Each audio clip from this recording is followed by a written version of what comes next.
Баршаңызға сәлем достар, менің каналыма қош келдіңіздер. Бүгінгі видеода біз математика пәнінен фигуралар салу деген тақырыпты үйренетін боламыз. Бұл видеода не туралы айтылады, соны білу үшін осы видеоны соңына дейін тамашалаңдар. Бұл бізде 121 сабақ математика пәні 2 сынып. Бұл сабақта сен фигуралар сызуды және олардың периметрін есептеуді үйренесің.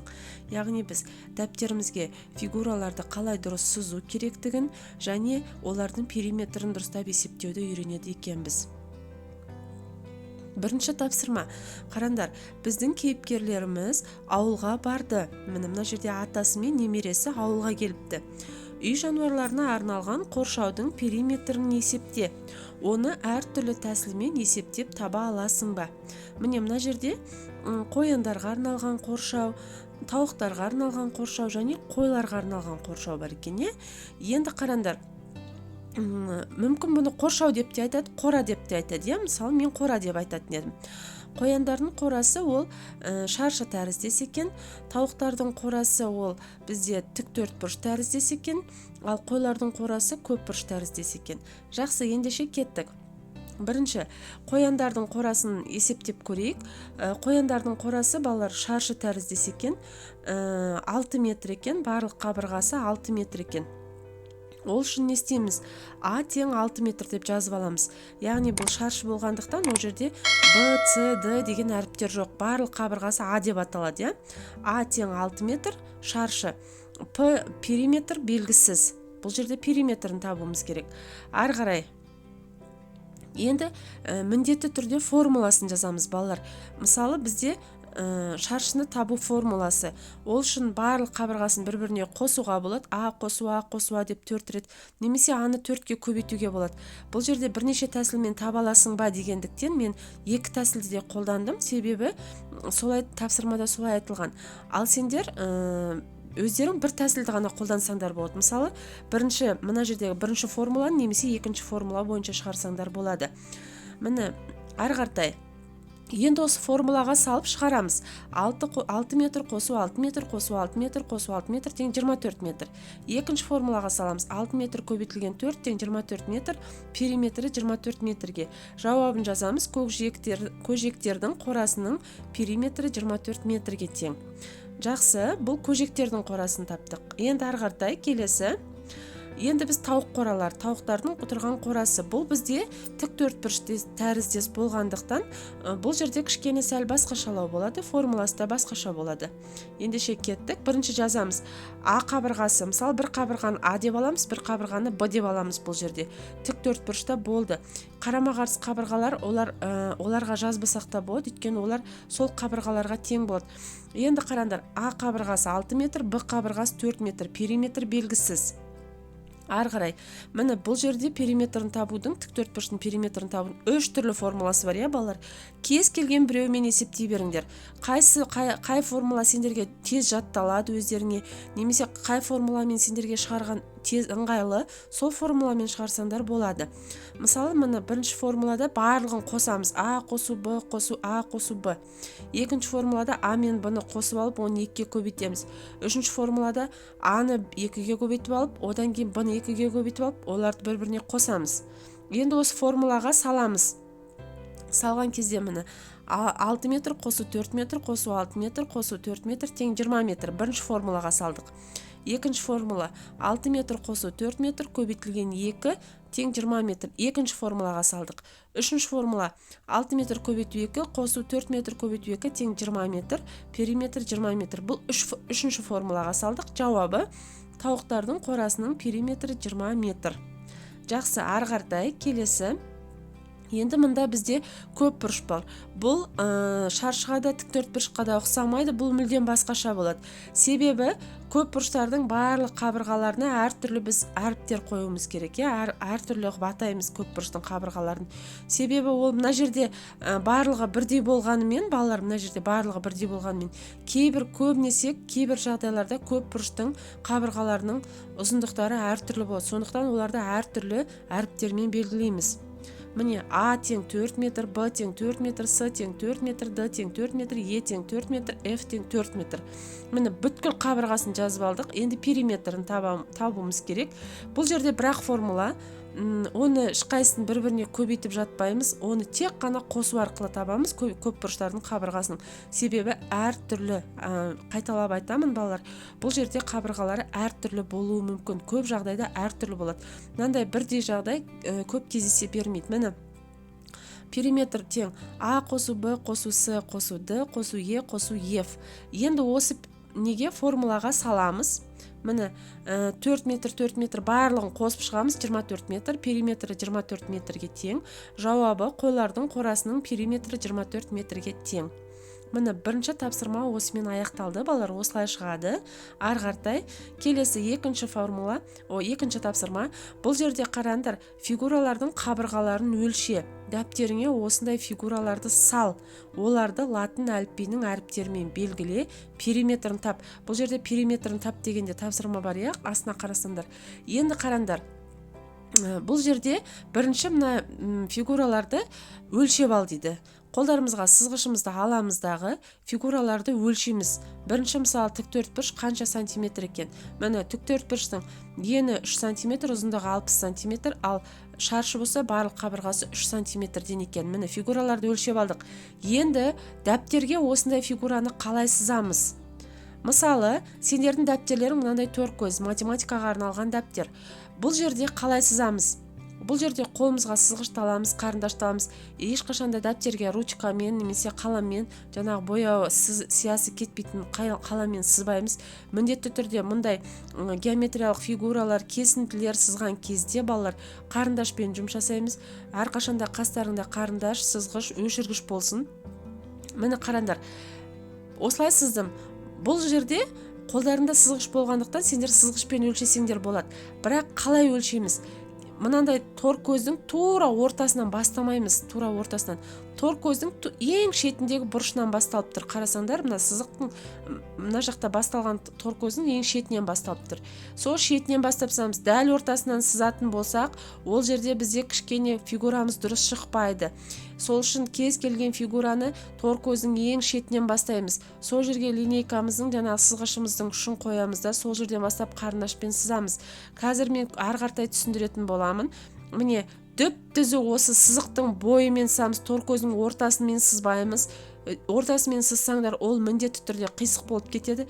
Тек қана сендерге берілген мына сызық тор көзді пайдаланамыз, дұрыс пайдаланамыз. Осы тор көздермен дұрыстап сызатын боламыз. Міне біз тіктөртбұрышты сыздық. Енді қараңдар, бұл жерде бір құпиясы бар. Мына жерде қараңдар, мына екі нүкте, бұл екі тор көз. Екі тор көз дегеніміз ол 1 сантиметр. Өздерің сызғыштарында алыңдар да, дәптертеріндегі екі тор көз сызғышпен өлшеп көріңдер, екі тор көздің ұзындығын. Ол 1 сантиметрге тең. Яғни көріңдер ма, міне осылай есептесеңдер болады. Міне 1 сантиметр, 1 сантиметр, 1 сантиметр деп. Әр екі тор көз бізде 1 сантиметрге тең екен дәптердегі. Міне кейбір кезде сызғышымыз қолымызда болмай қалған кезде, осындай бізге не берілсе, оны дәлдеп отырып, міне осылай сызсақ болады. Мысалы, кез келген қолымызға бір дүзу дүниені ала салып, дәптерді ала салып, немесе басқа дүниені ала салып, осылай мынандай тор көздің көмегімен сызсақ болады. Мысалы, 4 тор көзіміз бізде 2 сантиметр болады, 6 тор көзіміз бізде 3 сантиметр болады. Міне осылай арғартай кете береді. Міне 2 тор көз, естеріңде болсын, 2 тор көздің ұзындығы 1 сантиметрге тең екен. Енді бізге осы тор көзді фигурамызға осылай сызып аласыңдар дәптерге.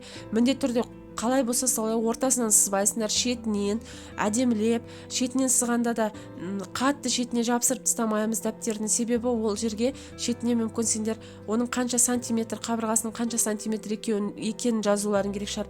Немесе қазіргі сияқты мысалы әріптер жазуларын керек шығар. Сондықтан дәптердің шетіне қатты жапсырып сызып тастамаймыз. 2 тор көз немесе 3 тор көз орын қалдырамыз да, одан кейін барып сызамыз. Міне қабырғаларын әріптермен белгіле деді. Міне мен А, Б әріптермен белгіледім. Міне жалпы кез келген фигураны сызғанда балалар бұл 4 бұрыш болсын, 3 бұрыш болсын, шаршы болсын, көбінесе тор көздердің көмегіне нетеміз, жүгінеміз, сол тор көздерді жақсы дұрыс пайдалануға тырысамыз. Ары қаратай шаршы қалай сызылады? Шаршыда дәл осылай сызылады.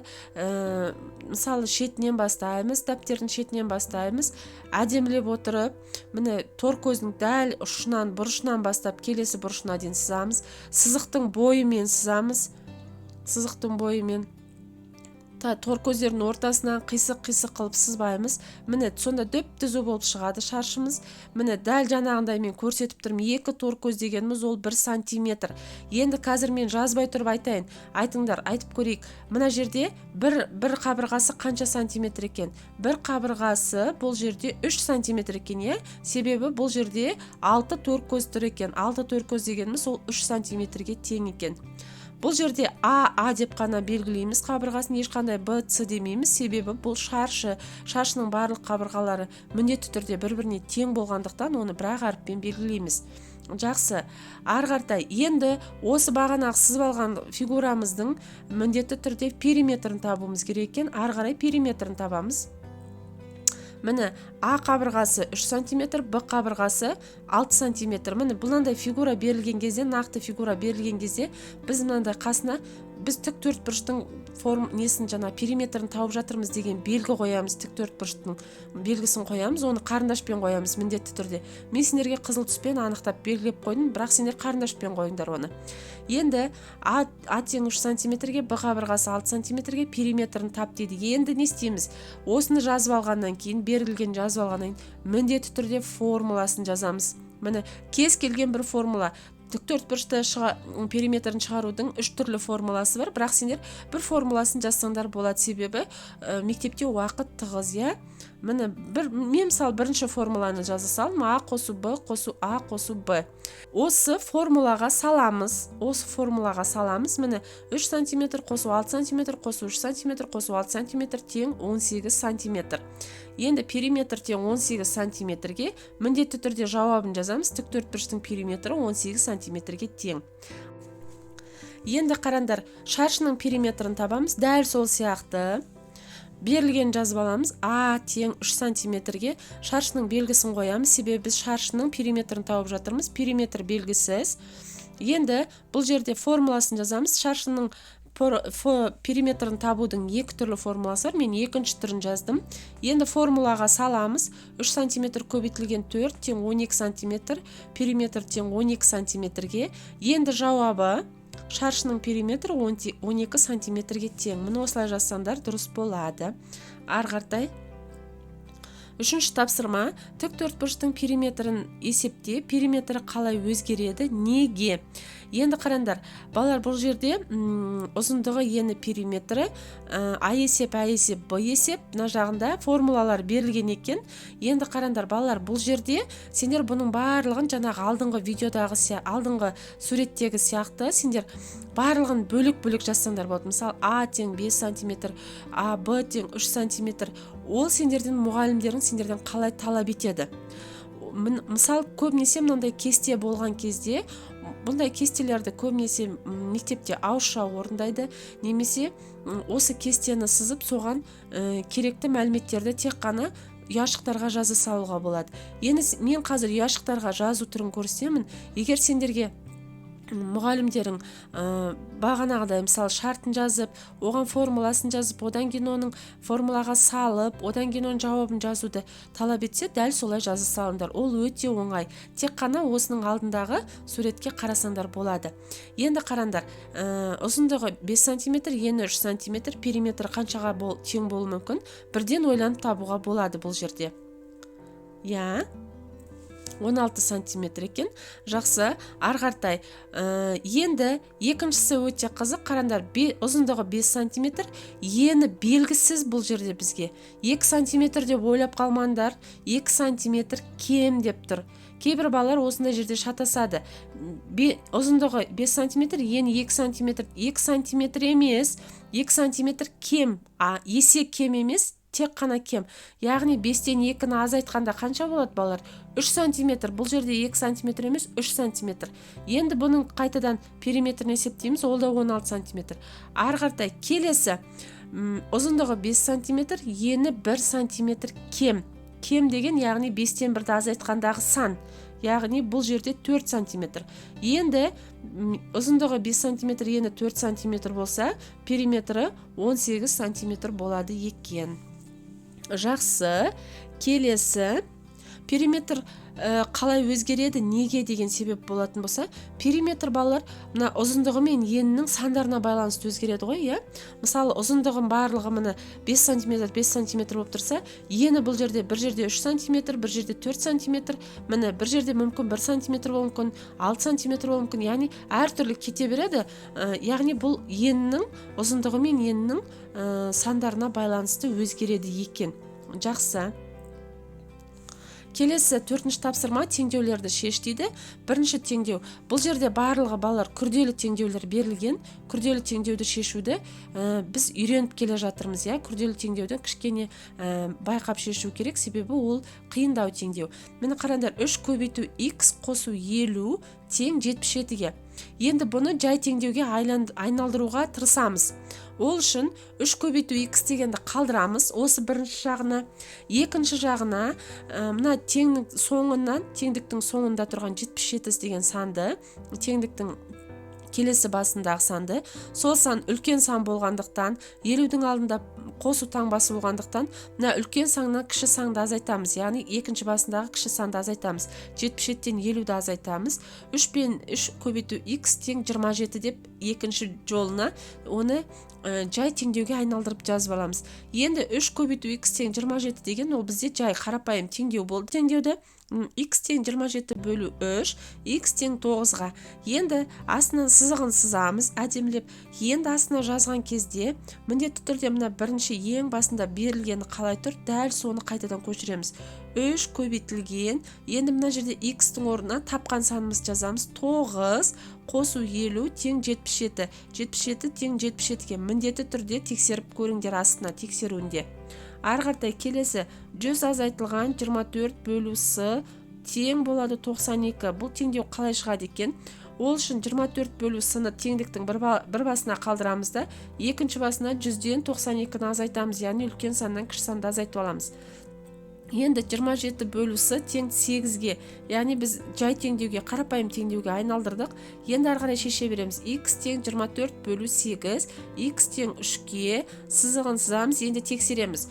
100 азайту 24 бөлу 3 тең 92, 92 тең 92. Келесі үшінші теңдеу. 3 көбейтілген x тең 92 азайтылған 68. Бұл кішкене оңайлау берілген, себебі қазір түсіндіремін. Мені 3 көбейтілген x тең 24 деп бірден жазып саламыз, 92-ден 68 азайтып. Мені бізде бірден қарапайым теңдеу пайда болды. Енді осыны ары қарай шешеміз. X тең 24 бөлу 3, x тең 8-ге 3 көбейтілген 8 тексеруі тең 92 азайтылған 68, 24 тең 24-ге. Жақсы. Келесі 5-ші тапсырма. Енді қараңдар, бұл жерде балалар фигуралардың барлығын қолымызға сызғышты аламыз да өлшеп шығамыз. Фигураларды өлше дейді. Периметрі бірдей фигураларды тап дейді. Қай фигуралар бір-бірімен периметр тең екен? Периметрінің мәні осындай тағы да фигуралар салуға бола ма? Енді қараңдар балалар, мына жерде мүмкін менікі сендердікімен басқашалау болуы мүмкін. Себебі мен суретті сендер үшін бірдесе үлкейтемін, біресе кішірейтемін. Сондықтан менің жазған мына қазір сызғышпен өлшеген кездегі менің жазған мына сандарым мүмкін сендердікімен сәйкес келмеуі мүмкін. Сендердің алдында оқулық болғандықтан әркім өз оқулығынан өзінің сызғышымен есептейді, өлшейді, жаңа мына фигураларды өлшейді. Содан кейін барып сол нені сандарды жазады. Мен бұл суретті ары бері үлкейткендіктен бұл жерде мен болжам бойынша жаздым, примерно жаздым. Мысалы, бірінші фигура, мысалы, мына қабырғасы 3 см, ені ұзындығы 5 см деп жаздым. Енді бұның формуласын, периметрін табуды бағанағы мен сендерге үйреткенде, мысалы, А қабырғасы тең 3 см, Б қабырғасы тең 5 см, периметр белгісіз деп ұзыннан ұзақ жазсаңдар болады, кәдімгідей шартын құрып. Немесе осы фигураның астына тек қана міне былай, міне фигураның ішіне жазып қойдым мен. П тең 3 см қосу 5 см көбейтілген 2 тең 16 см деп бірден несін жаңағы периметрін табасы салсаңдар болады. Енді екінші бізде шаршы берілген. Шаршыға қарандар 4 см 4 см деп бердім. Бұның да несі периметр 16 сантиметрге тең. Ары қаратай келесі 3 сантиметр 6 сантиметр. Бұл фигураның периметр 18 сантиметрге тең. Келестік төртбұрыштыққа 2 сантиметр 5 сантиметр қабырғалары. Бұл фигураның периметрі 14 сантиметрге тең екен. Енді периметрі бірдей фигуралар, бұл бізде мына бірінші қатарынан тұрған екі фигура, біреу тік төртбұрыш, біреу шаршы. Енді периметрінің мәні осындай тағы да фигуралар салуға бола ма дейді. Енді соны ойланып көріңдер. Периметрі 16 сантиметрге тең болатын фигуралар салуға бола ма екен? Сендер ойланып, соны комментарияға жазып қойсаңдар болады. Келесі. Енді бұл бүгінгі видеоның соңғы тапсырмасы, балалар, қандай сандар жазылмаған. Енді бұның барлығы салыстыру. Бұл жерде ештеңкемен шатастырмаймыз, бұның барлығы салыстыру екен. Енді қараңдар, мына жерде 93-тен үлкен сан 4 деген саны жазылып тұр, оны табуымыз керек алдындағы саны. Ол әрине 94. 93-тен біз енді оған 8-ді жазсақ, ол 84 болады да кіші болып қалады. 94 немесе 104 немесе одан да әйтеуір үлкен санның бірі, ары қаратай 98-ден үлкен сан. Әрине ол 99, ол 100 болуы мүмкін, ол ары қаратай 98-ден әйтеуір үлкен сандар. Ары қаратай келесі 100-ден азайтамыз 1-ді, ол бізде 99 болады мына жағы, ал мына жағы үлкен болу керек, яғни 99-дан үлкен сан болу керек. Бір саны жазылып тұрғандықтан, алдында бізге подсказка бір саны жазылып тұрғандықтан, біз 2 нөлді қоямыз, қасына ол 100 дұрыс айтады, 199-дан үлкен. Ары қарай енді қараңдар, бұл жерде, мына жерде қосу бір тең деген таңбасы тұр, бірінші қосылғыш белгісіз, қосындының мәні белгісіз болып тұр. Енді бұл жерде теңдік, бұл салыстыру болып жатқандықтан, теңдіктің екі басын теңестіруіміз керек. Мысалы, мына жақта 7-ге 1-ді қоссам 8, мына жақ 8. Ол, мысалы, 9 болуы да мүмкін. Мысалы, 9-ға 1-ді қоссам 10, мына жағына 10 жазсаңдар.